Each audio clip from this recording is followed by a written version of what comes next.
अब जैसे सबसे पहले आपको 5 नाम दिए जाते हैं।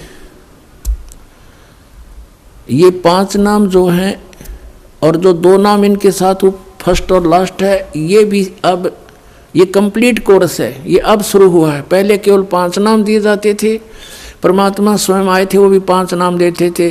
केवल कुछ पुण्यात्माओं को छोड़कर उन्होंने किसी को सतनाम और सार नाम नहीं दिया।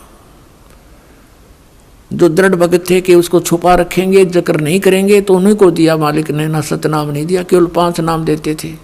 वो 5 नाम कौन से थे? ये निरंकार, ओंकार, ये नहीं है सतनाम वगैरह। वो आपको प्राप्त है जिनको प्रथम मंत्र मिल गया। तो इसमें पहला और लास्ट वाला मंत्र जो है ये परमपिता का है। ये इसलिए दिया जाता है कि मान लीजिए इस मंत्र के लेने के बाद भी किसी की मृत्यु हो जाती है तो इस 7 मंत्रों के जाप करने वाले को तुरंत मानव शरीर प्राप्त हो जाएगा। वैसे तो इस नाम के लेने के बाद मृत्यु होती नहीं, लेकिन नियम टूट जाता है, क्योंकि हम उन पुरानी मर्यादाओं में घने रंगे जा चुके हैं और हमारा समाज बहुत बड़ा है। हमारे इस मार्ग को, नियम को कोई ना कोई भंग करवा ही देता है मजबूरी के कारण, किसी लोक लाज में, तो फिर हानि हो जाती है। यदि प्रारंभ में ही दृढ़ हो जाए, जैसे नानक साहिब जी की तरह, और ये जितने महापुरुष हुए उन्होंने कहा कि लोक लाज मर्याद जगत की तरण जो तोड़ बगावे, जब कोई राम भगत गत पावे। परमात्मा कहते हैं लोक लाज ना कीजिए निर्भय हो रही है, ये मन संतों दीजिए तो गोविंद पाइए। तो इस प्रकार यदि हम दृढ़ होकर प्रारंभ में आ जाएंगे तो ये 2 मंत्रों का साथ जाप करने से काल अटैक नहीं होता और कोई ऐसी दिक्कत नहीं आती। लेकिन फिर किस कारण से मर्यादा भंग हो जाती है, नाम दोबारा जुड़ने नहीं मिलता है, उस दौरान यदि मृत्यु भी हो जाती है तो तुरंत मनुष्य जीवन मिलेगा आपको। अब ये इसलिए क्यों प्रारंभ किए और पहले क्यों नहीं किए कि पहले अगर ये 7 मंत्र दिए जाते तो मान ले तुरंत नाम मनुष्य का जीवन मिल भी जाता तो लाभ क्या होता। वो 5 मंत्र जो बीच के आपको दिए हैं, इनसे आपको बहुत संसारिक सुविधाएं और धर्म पुण्य या ये साधनाएं परमात्मा ने बताई, यज्ञ, इनके करने से आपको इतने पुण्य होते रहे कि मनुष्य जीवन, जैसे ये पूरा किया फिर मनुष्य जीवन, फिर पूरा किया फिर मनुष्य जीवन, तो आपको मनुष्य जीवन मिलते हुए आ रहे थे।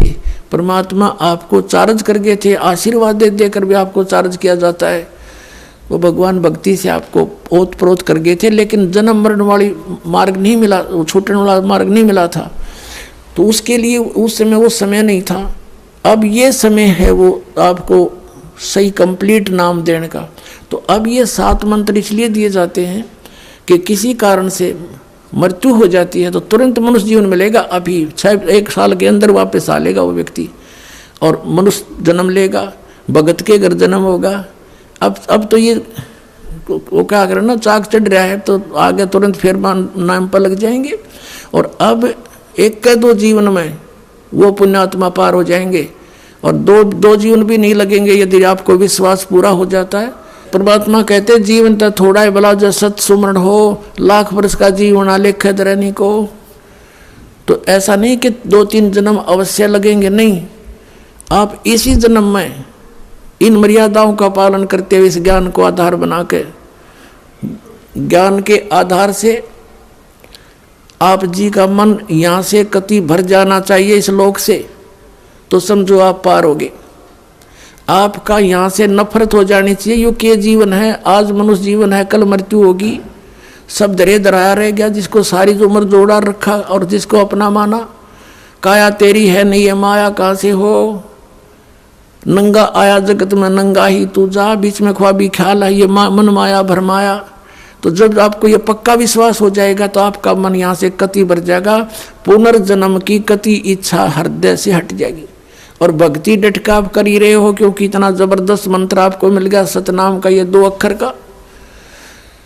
इसकी एक श्वास की कीमत, ये श्वास उश्वास से सिमरण करना होता है, प्राणों से। जैसे नानक साहिब जी ने अपनी प्राण संगली बनाई, उसको उसका नाम इसीलिए प्राण संगली रखा है कि वो श्वास के सिमरण का भेद था उसमें। और इसको ये लिखा है कि ये मेरी देह है, ये मेरे शरीर है मेरा, इसको खराब ना करना।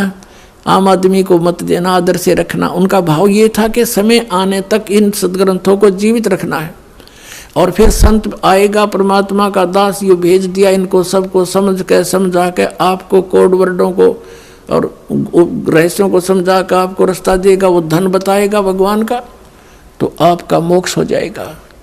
जैसे ये सदग्रंथ हमारे आदरणीय हैं, इनमें खजाना भरा पड़ा है, और महात्मा इसमें लिख कर चले गए कि आम आदमी के चोर चेके हाथ ना लग जा, कहीं धन काट ले, चुरा ले जाता, तो इसको भेदी ही बता सकता है। जैसे श्रीमद् भगवत गीता, पवित्र वेद, पवित्र कुरान शरीफ, पवित्र बाइबल, पवित्र गुरु ग्रंथ साहिब, ये सदग्रंथ हैं। इनमें महापुरुषों ने कोड वर्डों में खजाने भर रखे, और ये आम व्यक्ति या इसको उनका अनुयायी नहीं समझ सकता। जैसे एक सेठ मर गया, उसकी मृत्यु होगी, और उसने अपनी बही में, डायरी में लिख रखा था, जहाँ उसने धन दाब रखा था, उसमें लिख रखा था कि चांदनी 14 रात्रि के 12 बजे मंदिर के गुम्बज में इतने किलो चांदी, इतने तोड़े सोना, इतने रुपये दबा रखे हैं। उसमें क्या था कि उस सेठ के आंगन में, प्रांगण में एक मंदिर था, अपना ही बनाया हुआ था उसका। वहाँ इस करके उस मंदिर का भी जिक्र किया उसने। उसकी मृत्यु के बाद उनके पुत्रों ने पिता के लिखे हुए लेख पैड को, डायरी को पढ़ा। उन्होंने उसके आधार से जैसा उन्होंने सोचा समझा, उसको गुम्बज फोड़ दिया मंदिर का। वो गुम्बज फोड़ देने से उसमें कुछ नहीं मिला। उन्होंने सोचा पिताजी ने तो बहुत गलत लिख दिया, कहाँ लिख गए, संकेत गलत दे दिया, हाय धन मिला नहीं, लुट गए, पिट गए, बुरा हाल हो गया।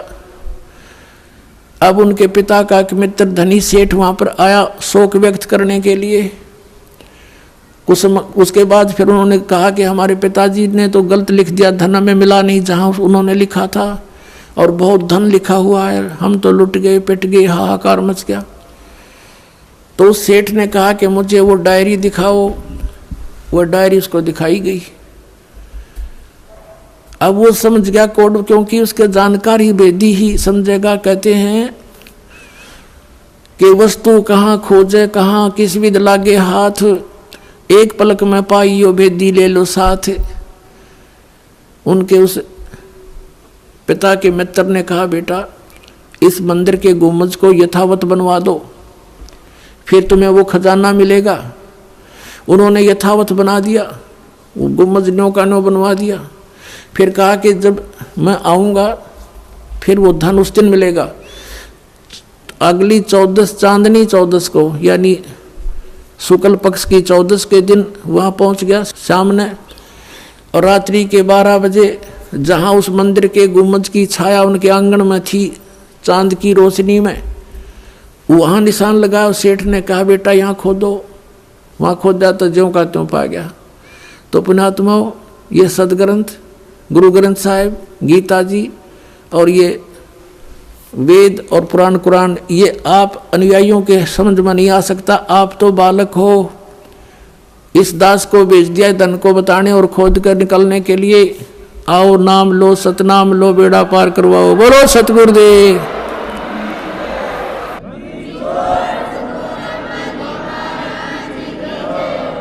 अगर आप ये वीडियो YouTube पर देख रहे हैं तो हमारे चैनल को सब्सक्राइब करें और बेल आइकन को दबाना ना भूलें।